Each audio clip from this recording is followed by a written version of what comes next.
Hey there, how's it going?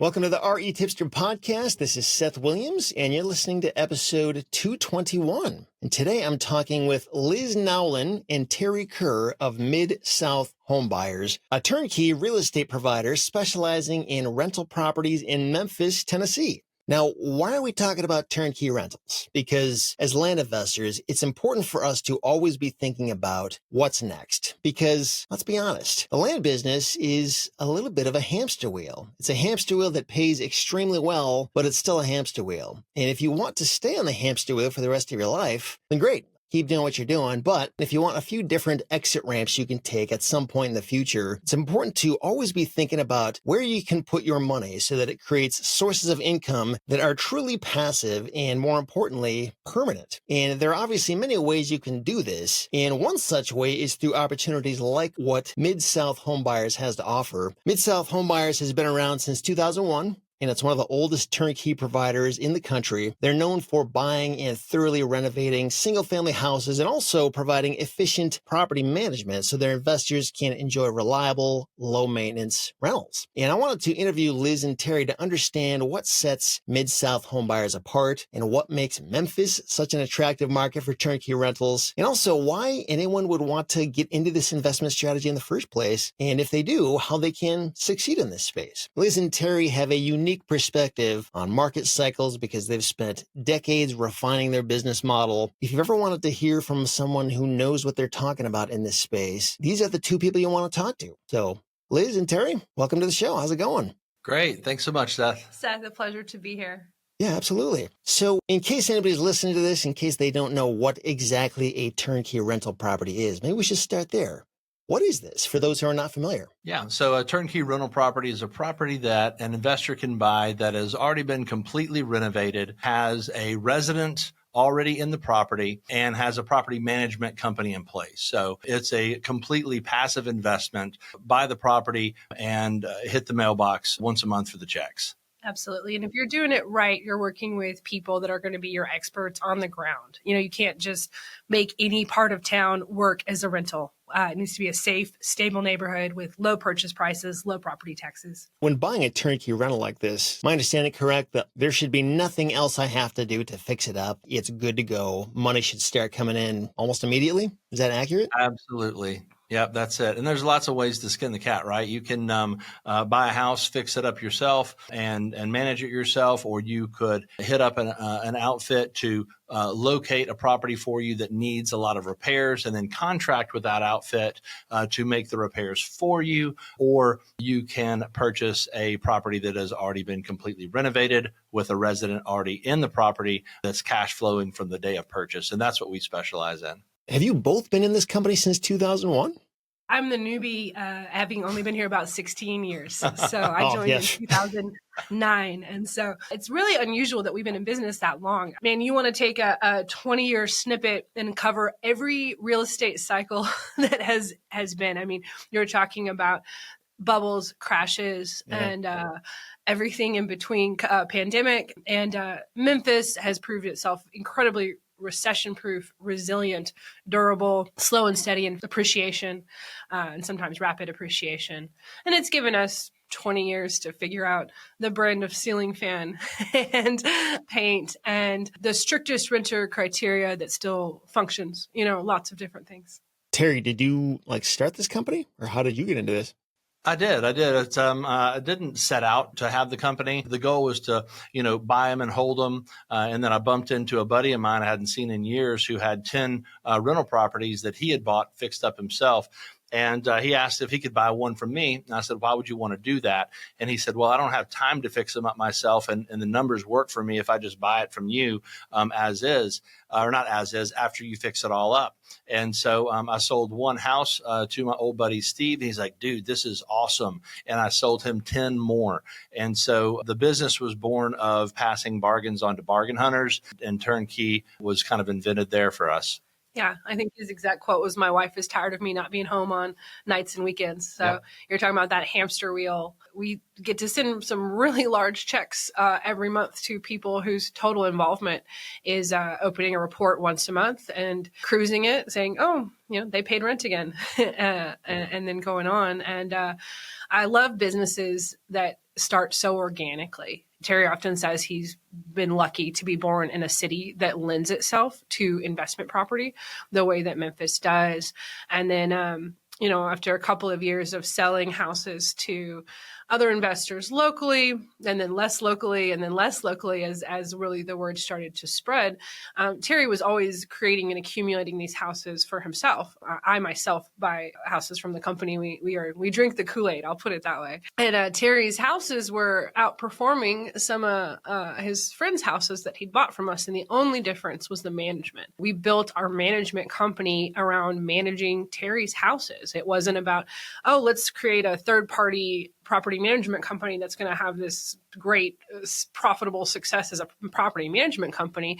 The whole thing was working backwards from managing Terry's houses. And when it became clear he needed to manage for the people that we were selling, we didn't restructure. We didn't change how we charge, what we cover. And I think it's really unique on the management side, what we would call an owner-focused management style. We don't manage Terry's properties any different than we manage for our owners in Japan, Australia, China, you name it. Is that unique for the turnkey rental property provider to also be the property manager? Yes. Most folks that are buying from a turnkey provider are buying from someone who rehabbed the house, put a resident in the property, and is going to retain management.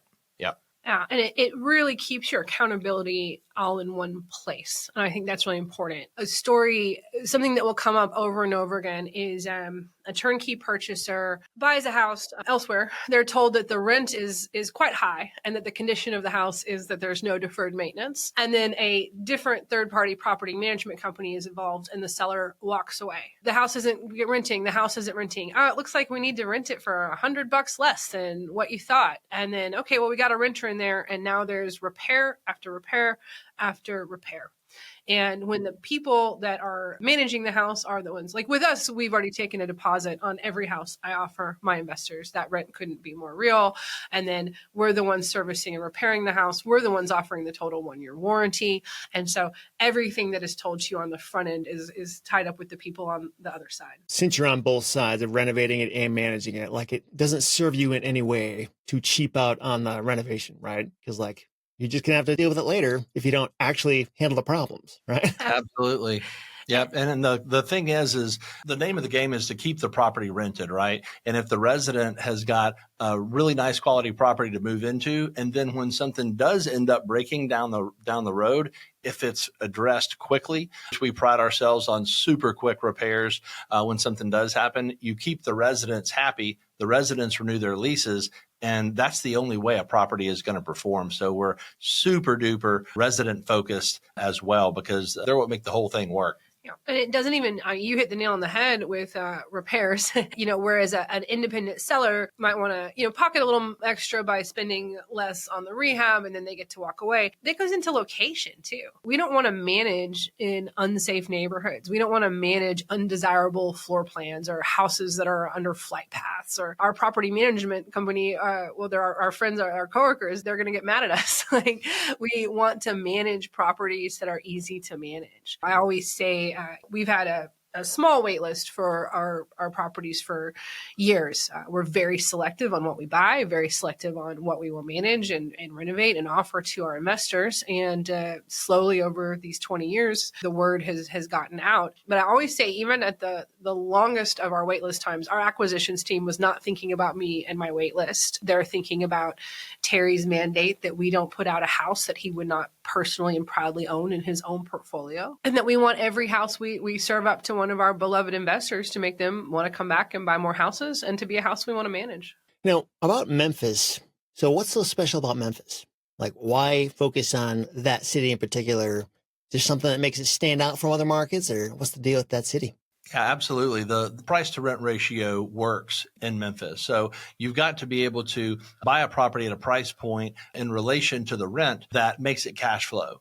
And Liz mentioned that, I've said plenty of times, I'm just so lucky to have been born in Memphis, in a town where the price to rent ratios are so super favorable. And also the market in Memphis, about 53% of the Memphis market rents. So such a large proportion of our market rents that also lends to the business model. And then lastly, we have a lot of blue collar workers here that can graduate from high school and get a really good job without a college education working for FedEx or Nike or Amazon, because we're such a huge distribution city. And so it's the workforce in Memphis that tends to be more geared towards renting that makes the Memphis business model work. Yeah. And I want to touch on price to rent ratio a little bit, and just kind of for people outside the industry that may not be as even familiar with that, to break it down to the ridiculous. If a house rents for $1 million a month and is for sale for $1, go ahead and buy it. That's the steal of the century. And if a house rents for $1 and is for sale for $1 million, that is probably not going to work out on the numbers side. And so people in this space evaluate homes based on the price to rent relationship. Those numbers correlate in a kind of undesirable way almost everywhere else. So you're going to have sky high rents and sky high purchase prices in New York, California, the West Coast, the East Coast. And when the mortgage payment is very, very close or exceeds the rent, you're not cash flowing. And it goes down on the other end of the spectrum too. You might have a house in a tiny town in a rural area that rents for $450 and you can buy it for $60,000. But what happens in Memphis with that blue collar working force that Terry was talking about, and essentially 53% of our population renting. We're about the 45th biggest city in the U.S. We have world-class restaurants, theaters, symphony, you name it. And we have more renters than owners locally. Our rental demand is stronger than our local purchase demand. And you get this seesaw where the rent well exceeds the mortgage. And we have investors in 17 different countries around the world and all 50 states. There is a reason that I have investors in Brazil and Canada and on and on and on. And it is because of that. And then it just kind of continues on. If Memphis checks 10 boxes, it's hard to find other places. There's a few, but that check all those 10. We have incredibly favorable landlord tenant law. Land investors don't have to worry about that human element, and our investors don't either. We worry about the human element for it. But we've got really favorable laws here, even down to the default construction style. Memphis has a bunch of brick ranch houses with aluminum windows, just this low maintenance construction style. Goldilocks size for rental property, not too big, not too small. So the stars really just aligned here. Yeah, if anyone wants to check out their website, you can either find a link to it in the show notes, retipster.com/221, or also just go to Mid-South Homebuyers.com. You can check out their available properties. You'll kind of see what Liz is talking about. They all look really nice. Like, I would gladly live in any of these things. They're really sharp and look well put together. And the prices are, compared to like where I live, which I consider to be Grand Rapids, not a crazy expensive, but not the cheapest either. But this is like way cheaper than the kind of stuff I can find in my town. Is Memphis on the lower range of the spectrum in terms of prices nationwide? We have such an incredible cost of living here. I love living in this town. I see people moving back to Memphis. You've got millennials really hitting that home buying age. You want to talk about a city where you can live in a safe neighborhood for under $1,500 a month. That is, again, in the top 50 biggest cities in the U.S. We are the sweet spot for dollar to culture ratio. You go up the food chain city-wise, your cost of living triples, but we already had all the festivals and the concerts and Beale Street. And for those that know Memphis, we have about 1 million people a year visit Memphis as tourists. 600,000 people a year come through Graceland alone. It's the second most visited house in the country, second to the White House. There's so much to do here, and you can live here safely. So many musicians have moved here from Austin, Texas. They call it the Memphis move. We don't talk about appreciation a ton because we're such a cash flow town, and the rent is very predictable. We've seen that rent come in through a lot of different economic circumstances, but kind of taking off my investor hat and putting on my Memphian hat, I see the things that went in the blender to make a Portland, to make an Austin, where artists can afford to live here People love it. And we see people that have friends and family that have moved to the coast to do their career stuff, come back here to buy houses and have kiddos. Yeah, I can totally see that. Yeah, I think about that. People who are, 20 years old, trying to establish themselves and buy a house. Like, I don't know how they do it where I live. I would be really discouraged if I was in that position right now. But it kind of seems like, based on your website, Memphis is a pretty ideal place to do that. Our houses range from about 100,000 to about 200,000, with I'd say 80% of our inventory falling between 130 and 150. And again, let me stress, that's new roof, new furnace, new water heater, new bathtubs, new toilets. That's a brand new house from a renovation standpoint, with no deferred maintenance in a peaceful neighborhood. I work with all kinds of investors that are in land, that are in storage, that are doing this, people that have only done syndications. But it's not uncommon for me to work with executives in New York or LA that are renting. And I'm really literally helping them with their first purchase in life, because it's $2 million to touch anything where they are. And especially for people in their 20s and 30s, it's a great way to start building wealth through real estate when you can't, when your own market is not a good source for that.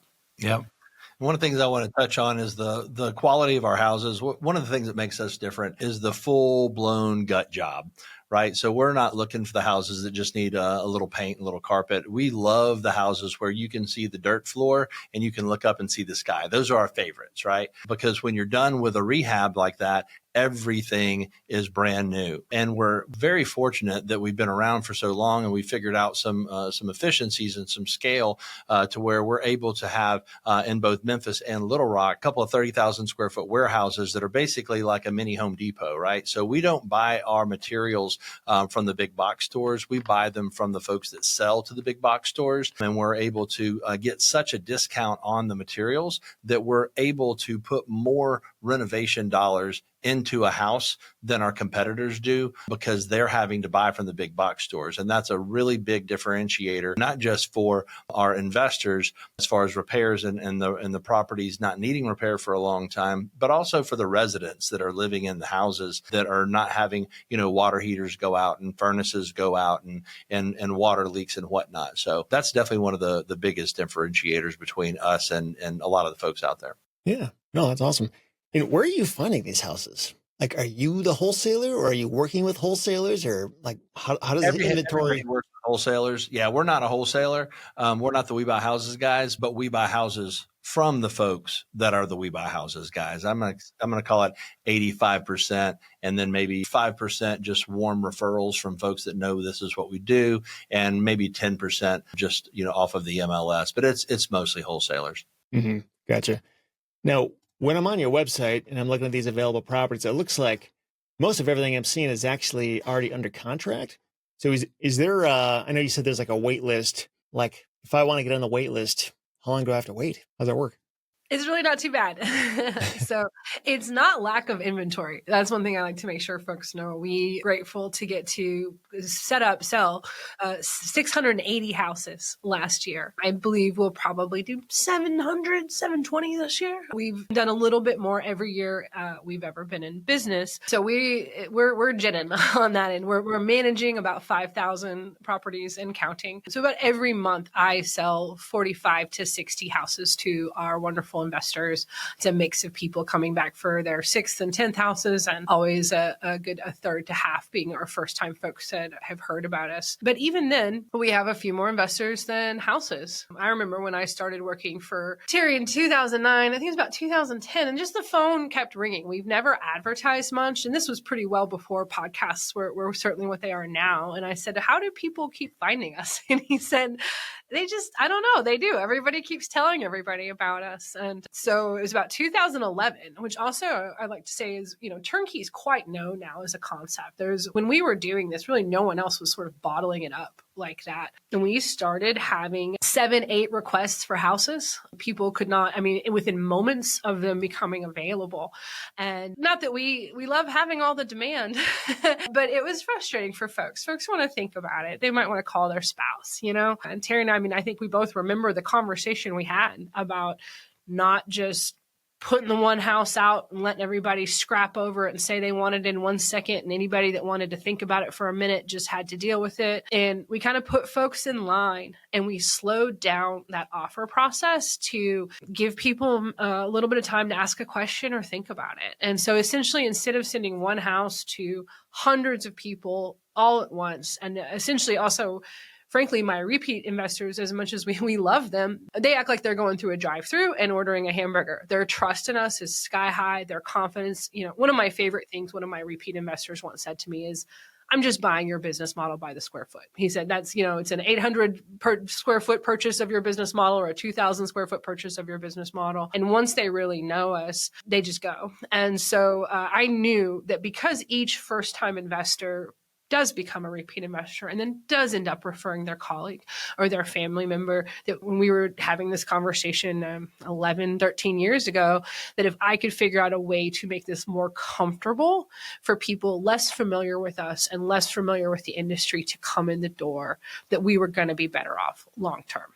And that's what we decided to do. So I send the house out to 15 folks at a time. I wait an hour. It works as people want to go. But the short of that long is that wait times are only about 60 days, give or take. It's about 30 days for my cash buyers and about 45 to 60 for my finance folks. I send you properties till you see the one you want. There's no obligation to act. That's our little process to slow it down and make it a enjoyable process for people. So what kind of returns should an investor realistically expect when they buy a property from you? We use, you'll see, one of the things I love, our website is my baby.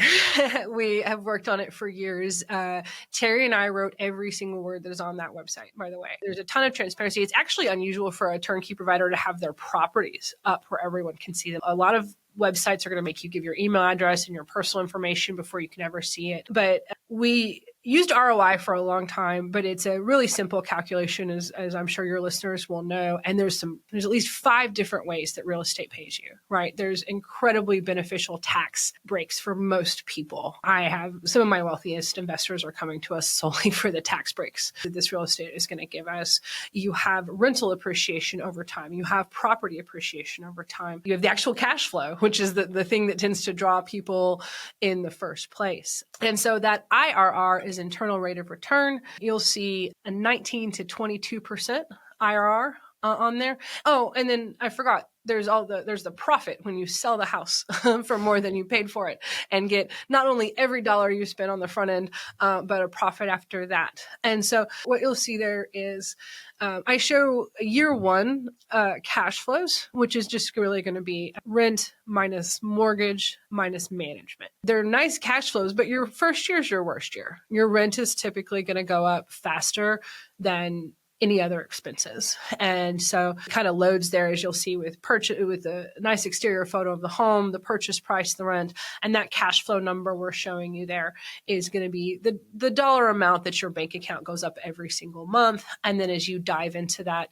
pro forma and that 15-year projection, I'm just really proud of how much that covers. I mean, people also forget it's all those positives I talked about, but taxes go up over time and insurance goes over time. Even the cost of labor and materials repairs to your home go up over time. And we're really capturing a really in-depth look with that pro forma. $100,000 house, you're talking about 20% down. So it's 20 grand, maybe $5,000 in closing costs. That's going to be a rent of $950, give or take. On that low end, you might be being at like $250 a month, before that rent goes up. And then you're easily into the $600 and $700 and $800 a month. And this is all with a finance purchase. Obviously, a lot of people purchase for cash and then you're getting even more. So I don't know if you know this about any of your clients. I wouldn't expect you to, but just in case you do you know of anybody who buys rentals from you who pays no taxes because they have so many depreciation write-offs? This is a thing that, I've met hotel owners that are like this and self-storage facility owners who do this, which is just kind of a mind-blowing thing, especially for land investors who pay a ton of money in taxes. Is that a common thing where people own so many rentals that they just have no tax bill? I don't know anybody that pays no taxes, but I know that everybody that pays a whole lot less taxes. I don't know about zero taxes. Yeah, I would definitely say that for my investors that are still in the world of financing, meaning that they can qualify for a conventional mortgage, good problem they have, what is not uncommon for an investor to do is have their CPA draw up a rough draft of their taxes and have that reviewed to make sure that they're not writing off so much income that they cannot borrow. Because if you have a really good CPA, you could make yourself look like you should get a loan. And so people want to pay enough taxes that they're still bankable. On the property management side of things, so how do you screen tenants? What issues for you would be red flags that most people wouldn't think they would be? Or what issues should not be red flags, even though some people think they are? Well, ability to pay is king, right? And we want to see a history. We're not going to rent a house to somebody who has been living at home with their parents, and maybe they have a good job and they qualify from a standpoint of enough income, and they qualify from a standpoint of debt to income. Their background check came back good. Everything looks great. But if they don't have a rental history, we are not going to rent to them. And that's a big red flag. Obviously, you've got to do a criminal background check. You've got to make sure somebody has not had any evictions, and you got to make sure that the debt to income ratio works, and also check with their current landlord and ask the landlord, why are they leaving? Have they been a good resident? So there are a lot of boxes to check there. And one of the ways that we differentiate ourselves, and Liz alluded to this like back when we first started managing properties for other folks, is I never requested or required our potential residents, our applicants, to pay an application fee, right? So application fees are a must. I don't know any other property management company that doesn't charge them. And I understand why they do, because it's expensive to pull credit reports and do background checks, not just because you've got to pay a service to do it, but you've also got to have a W-2 employee that's going to scrutinize that. And that also takes time and money, and application fees cover that cost. Well, I knew that if I didn't require an application fee, I would have a lot more folks come take a look at us, and we would have a much better shot at finding the best resident and finding them quickly. And so it made way more sense to me solo as an owner of my own properties without a property management company for other folks to absorb that application fee. Well, fast forward to managing for a couple of thousand folks with well over 5,000 houses under management and rehabbed, we're not charging those application fees.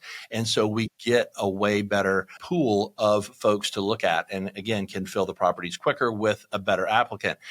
And we forego a large income stream as a property management company by eating that. It becomes cost. It's overhead instead of an income stream.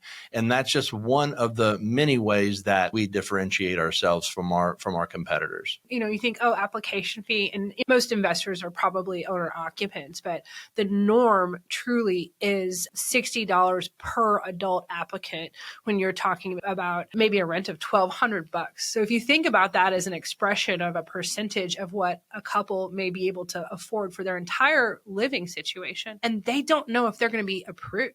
So you have to write a check for $120 and just cross fingers. And some companies don't even call people back to tell them they're denied. It's risky and hard. And I have a property in my hometown I bought for a family member that's professionally managed, and they actually charge exactly that at $60 per adult applicant for about a $1,200 a month rent. And you cannot tell me that does not add a week of vacancy out of my bottom line for their profit center. Even if that couple is just going to go home and think about it for a couple of days and then say, okay, let's do it. Let's write that check. Our leasing team can take an application over the phone when someone calls off the sign, because there's no charge there. And then we're doing that criminal background check, that we're doing a tri-merge credit check, which your typical, again, when you switch into that where it's a profit center, that company charging that $60 a month is going to pay $14 to check just TransUnion or just Experian. But for those that know, you can have a blemish on just one bureau. It's not uncommon. And so Terry just really hit the nail on the head. If you get approved with our property management company, you would get approved anywhere in town within the limits of your income. And we have all the boxes you have to check that another company would have, and a few extra. And where those few extra come from is that at the beginning of our business, 20 something years ago, every time a renter would fall off the rails, and fall behind, we would go back through that file and say, was there anything here that could have predicted that? And so even touching back to what he said, like if an applicant had good rental history from somewhere they'd lived for a few years, but then had gone and lived with a family member for a year and then come to us, well, sometimes that's what we would see. Like, hey, he wasn't used to paying that bill, even though that income was there. And so there's a lot of what we do on the rehab side and the management side that just comes from, hey, why is this light fixture showing up on our investors' bills between renters? Let's change. Why didn't this renter work out? Maybe this neighborhood is not as suited as we thought. And now we've just become a machine. In fact, the properties are so almost interchangeable. I think that the hardest thing about investing with us is for someone to actually pick out a house, because you have to split hairs to find a difference between any. And people kind of have this natural, like, okay, I've got 30 or 40 houses a month coming at me. I need a reason to jump on this one over that one. But for any house I offer an investor, it has jumped through 50 hoops to become a Mid-South house. It has had this identical renovation put on it. And then the price is a formula based off the rent. I mean, we think of it as selling an income stream. And so if folks go and check out that available property section, which also there's a great property management section, you can even talk about transparency. You can view our management agreement, our lease on there. You can sign up for the waitlist, everything on there. You'll start to see that running theme. They all are under contract to our investors, but one of the main things I encourage people to do when I get on the phone with them as we're beginning to work together is to go have a fake shopping trip on that website and just say, pretend you're ready to write a check today and that every single one of those houses are available to you. And if you're seeing 2, 3, 4, 5, 10 that you like, I am going to have that same price, rent, zip code, kitchen, bath, shutters, flowers, you name it. And if you're like in 120 Maple Street, I got 240 Pine Street coming down the pike. For sure. So I am curious, if I want to buy a property from you, how important is it that I visit Memphis and see the property itself? Is that even necessary? Or how do you help your investors make sure that they're performing the right due diligence before buying a property? How does that work? Excellent question. First off, we'd love for folks to come visit us. Probably only it's less than 5% of the folks that we work with do we ever get to meet. So please come visit us. We'd love to see you. We'd love to go, show you around. Liz hosts a rehab tour once a month. And so you can sign up on the website and come visit us. And we'll actually give you $500 off your first house and closing costs. So please come visit us. However, most folks don't. And that's where the website was born. What we wanted to do was create a website where it was educational, to where it could teach folks how to shop for a turnkey seller in any market. Now, granted, we want to work with all of your listeners. However, we also want to arm them to go shop for a turnkey seller in any market. So if you go to the website, you'll find tons of information of how to do your due diligence, what kind of questions to ask your turnkey seller, what kind of questions to ask the property management side, how to look under the rock. So first off, if your listeners would go there and check out the due diligence section on the website, there will be a plethora of information there that would educate them. And then if they're looking to buy a property from us, and we certainly hope they will, they can sign up for the wait list, talk to Liz or one of her crew. We'd be happy to answer any questions they have and hop on the list. And like Liz said, it'll be just a couple of months before properties start to roll their way.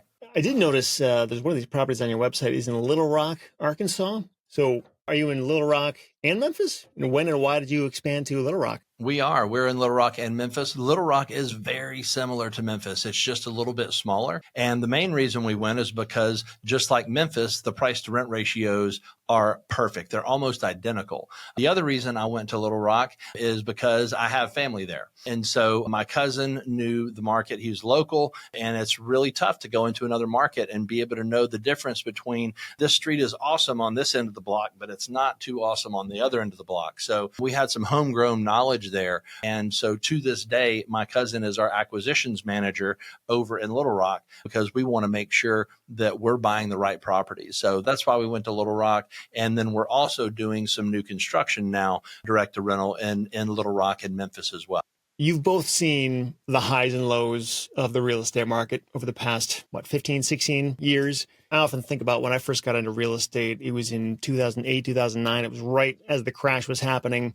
So to me, normal was all properties are super cheap. Yeah. That's just how it works.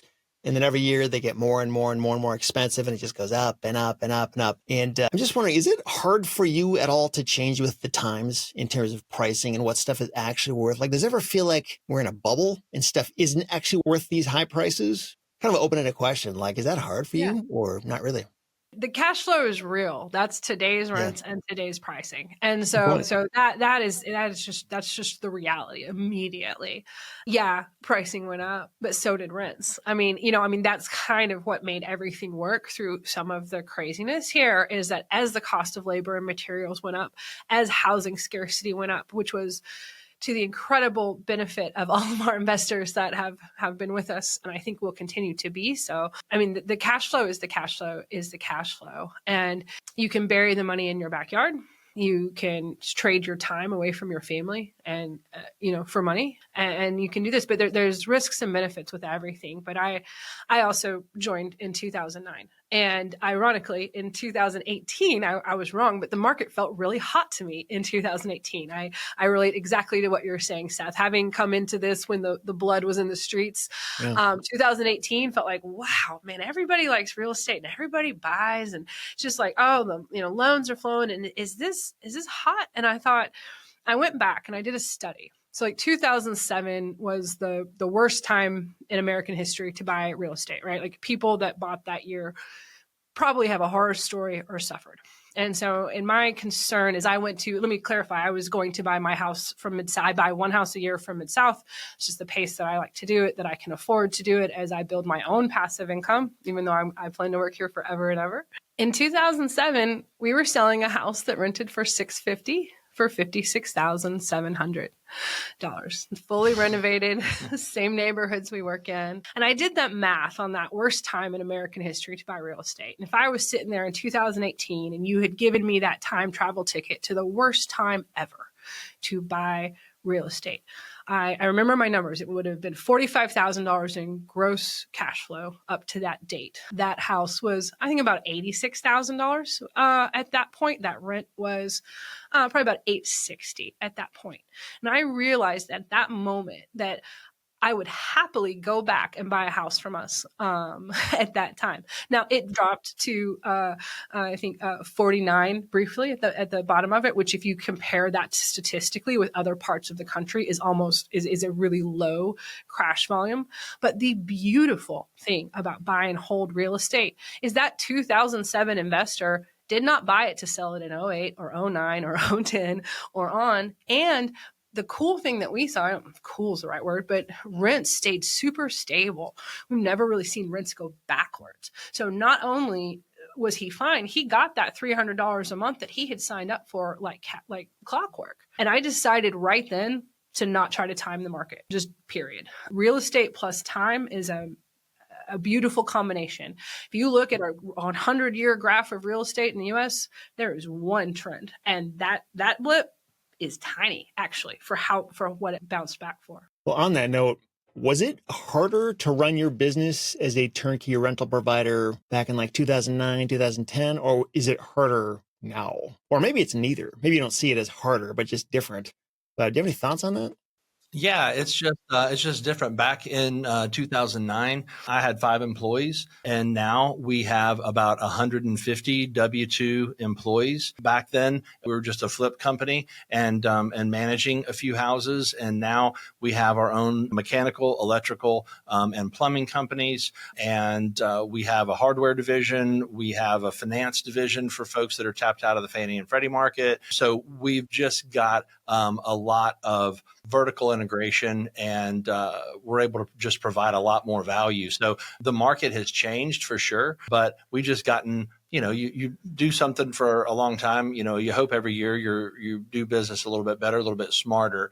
And so I definitely would not say it's harder. It's just different. And we just feel blessed to still be growing our business, expanding our markets, and being able to continue to provide value. When you're looking at all the changes happening in our country right now and the government, it seems like every day there's some huge upheaval I'm reading about in the news, whether it's tariffs or immigration or something else. Do you think any of these things are going to have an impact on the turnkey rental market for better or worse? Like I know, for example, a lot of stuff I think is imported through Memphis, or it's a big shipping hub, and there's a lot of new tariffs out there and tariffs coming. I don't know, stuff like that. Like, does that have any foreseen impact in your opinion, or is it not really going to make any difference? I mean, the beautiful thing is that the heartbeat of our business is providing people something that is literally in Maslow's hierarchy of needs. I mean, we're in the business of shelter. What we've seen with these big swings, like even in the crash that we were speaking of before and stuff, is people just need housing. I mean, we're going to fluctuate a little bit. So for example, we had the second busiest cargo airport on planet Earth for the first half of my career. And then COVID, which I know a lot of us were afraid of what that was going to do, caused such an increase in shipping that we became the busiest cargo airport in the world. FedEx was hiring 500 people a week for like 6 weeks, and the requirement was that you be able to lift a 50-pound box. One thing I love about distribution as the heartbeat of our economy here, there's no way that China or Mexico or anywhere else can take the job of getting a package from New York to LA and do it better or faster than Memphis. It is hundreds of years old as an industry. Distribution in Memphis predates the Civil War. So before the Civil War, all cotton grown in the U.S. came through Memphis. And today, all cotton grown in the U.S. comes through Memphis. Rising tides as they rise and as they lower, they affect everybody. They affect us too. But goods will need to be moved for all of time. And I just like that it's literally about our geography and the infrastructure here. Highway 40 runs coast to coast and right through town. We are the third largest confluence of rail in the U.S. If some of your folks do come on our tours, I mean, we're driving over railroad tracks, semis all around you, FedEx planes in the sky. And so, of course, these upheavals and stuff, they can affect everything. But we're talking about housing not going away and an industry that is pretty permanent. I'm curious if somebody's listening to this and they're thinking, maybe this sounds good, but I don't know if it's for me. What kind of person do you think should not be investing in turnkey rentals like what you offer? Is there a certain profile of person that makes the most sense for this, and certain people it's like, no, look somewhere else? Absolutely. If someone's looking to, buy and sell quickly, we're not turnkey, regardless of Mid-South Homebuyers, is not the place, right? It's a buy and hold strategy. So it costs money to buy, it costs money to sell.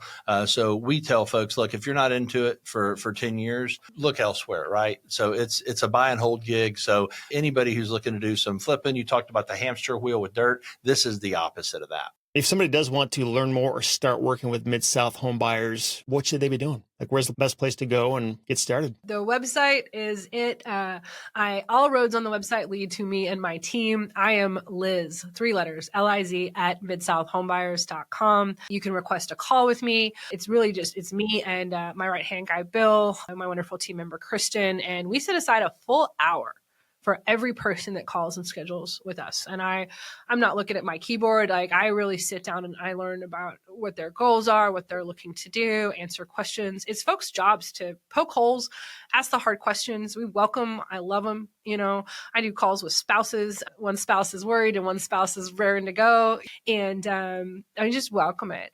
As Terry mentioned, we have everything kind of there. So if you want to do this on your nights and weekends and just read about us, but I just really encourage folks to call and learn about it. We have, surgeons and pilots. I have a large sect of Amish investors, just kind of every type of individual, every employment type that you can think of. But the running theme is that they're making money while they spend time with their family. And we'd love to get to visit with folks. We wish the percentage was more than 5%. So please come visit us if you can. Head over to midsouthhomebuyers.com. You'll see what they're talking about. Their website is awesome. Just look at the property listings. Like, kind of gets me excited. It makes me want to go buy one too. But I never really would have even thought about this. But it's like, oh, I kind of get it. Like, I see why people do this. So props to both of you for running such a good operation here. And they've got a great reputation in the industry. A lot of people know about you and buy from you. So thanks again. And again, if people want to check out the show notes for this episode, you can find those at retipster.com/221. Terry and Liz, thanks again. Seth, it was a pleasure. Thanks so much, Seth. You bet.